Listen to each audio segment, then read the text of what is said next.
వినాయక నవరాత్రులు ఎంత ఘనంగా జరుపుతారో చివర్లో నిమజ్జనం కూడా అంతే ఘనంగా జరపటం ఆనవాయితీ. కానీ తెలంగాణ మహారాష్ట్ర సరిహద్దుల్లోని ఒక ఊళ్ళో మాత్రం ఒక కర్ర వినాయకుడికి నిమజ్జనం జరగదు. 11 రోజుల పూజల తర్వాత వినాయకుడిని అక్కడ వాగు దగ్గరికి తీసుకువెళ్లి కాసిని నీళ్లు చల్లి మళ్లీ భద్రంగా ఒక ప్రత్యేక గదిలో ఉంచుతారు. మళ్లీ వినాయక చవితి నాడు మాత్రమే బయటికి తీస్తారు. ఈ కర్ర గణపతి ప్రత్యేకత ఏంటో, ఈ ఆచారం ఎలా వచ్చిందో చూడండి.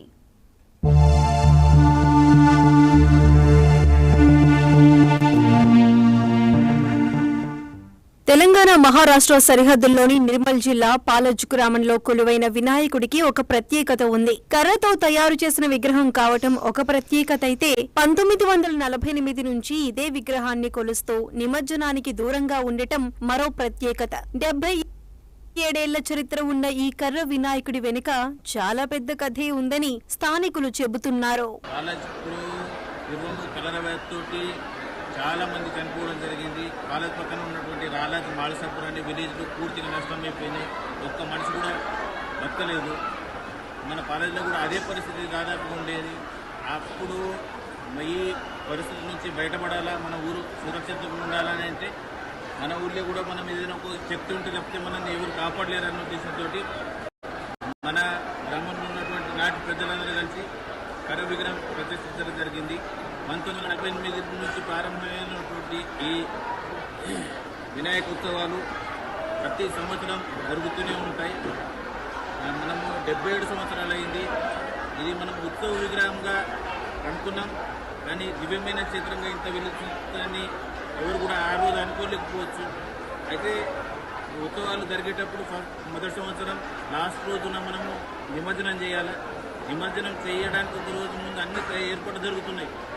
ఆ రోజు రాత్రి ఒక శెట్టి షాప్ అనే ఒక వ్యక్తి కళలోకి దేవుడు వచ్చి మనం నిమజ్జనం చేస్తే ఈ ఊరు కూడా ఆ రాళ్ళ మాసపూర్వ లేక పూర్తిగా నష్టమైపోతుంది, ఎవరు జనాలు బతకరు, మీ ఊరు ఉండదు అని చెప్పిన తర్వాత అందరూ కలిసి విగ్రహాన్ని అసలు మనము నిమజ్జనం చేయొద్దని నిర్ణయించుకొని తిరిగి విగ్రహాన్ని మనము నీళ్లు చల్లుకొని తెచ్చి భద్రపరచుకోవడం జరుగుతుంది. 11 రోజుల పూజల తరువాత గ్రామానికి మంచి జరగటంతో వినాయకుణ్ణి నిమజ్జనం చేయకుండా అలాగే ఉంచుకోవాలని నిర్ణయించుకున్నారని పూజారి చెబుతున్నారు. ఆ విధంగా ఇప్పుడు 78వ ఏట కూడా అదే కర్ర గణపతిని పూజిస్తున్నారు. వాళ్ళకు ఆ 11 రోజులలోనే వర్షం అనేది సస్యశాలంగా వర్షం పడడము, వ్యాధులు తగ్గిముఖం పట్టడము ఇట్లా జరిగితే వీళ్ళందరూ కలిసి ఏమనుకున్నారంటే 11 రోజుల్లోనే మనకు ఇట్లా అయింది కాబట్టి చాలా మంచి జరిగింది, వినాయకుడు మన దగ్గరనే ఉంచుకున్నాము, ప్రతి సంవత్సరం ఈ వినాయకుడిని పూజిద్దామని చెప్పి అనుకోవడం జరిగింది. వాళ్ళందరూ అట్లానే అప్పటి నుంచి ఇప్పటివరకు ఇట్లానే కొనసాగిస్తూ ఉన్నారు. అదే వినాయకుడిని గత 78 సంవత్సరాల నుంచి ఆ కర్ర వినాయకుడిని ఇక్కడ ప్రతిష్టాపన చేయడం జరుగుతుంది. ఆ వినాయకుడు అప్పటి నుంచి ఇప్పటి వరకు భక్తులు ఎటువంటి కోరిక కోరిన కోరికలన్నీ తీర్చడం జరుగుతుంది. ఈ పాలజ్ గ్రామానికే కాకుండా చుట్టుపక్కల గ్రామాలు తెలంగాణ, ఆంధ్రప్రదేశ్, మహారాష్ట్ర, తమిళనాడు, ఒరిస్సా చాలా దగ్గర నుంచి పబ్లిక్ ఇక్కడికి రావడం, కాలినడకన కూడా వస్తున్నారు. చాలా మంది ఇక్కడ దూరం నుంచి ఇక్కడికి వచ్చి స్వామివారిని ముక్కుకుంటున్నారు. 11 రోజుల పాటు జరిగే ఈ వేడుకలకు ఇతర రాష్ట్రాల నుంచి కూడా భక్తులు వేలాది మంది తరలి వచ్చి గణనాథునికి ప్రత్యేక పూజలు నిర్వహిస్తారు. చూడటానికి చిన్న గ్రామమైనా వినాయక చవితి వచ్చిందంటే చాలు ఊరంతా పండుగ వాతావరణం నెలకొంటుంది. గణేష్ ఉత్సవాల సందర్భంగా 11 రోజుల పాటు గ్రామస్తులు ఎంతో నియమనిష్టలతో ప్రత్యేక వినాయక దీక్షలు చేపడతారు. కోరిన కోర్కెలు తీర్చే దేవుడిగా ఈ కర్ర గణేశునికి పేరుంది.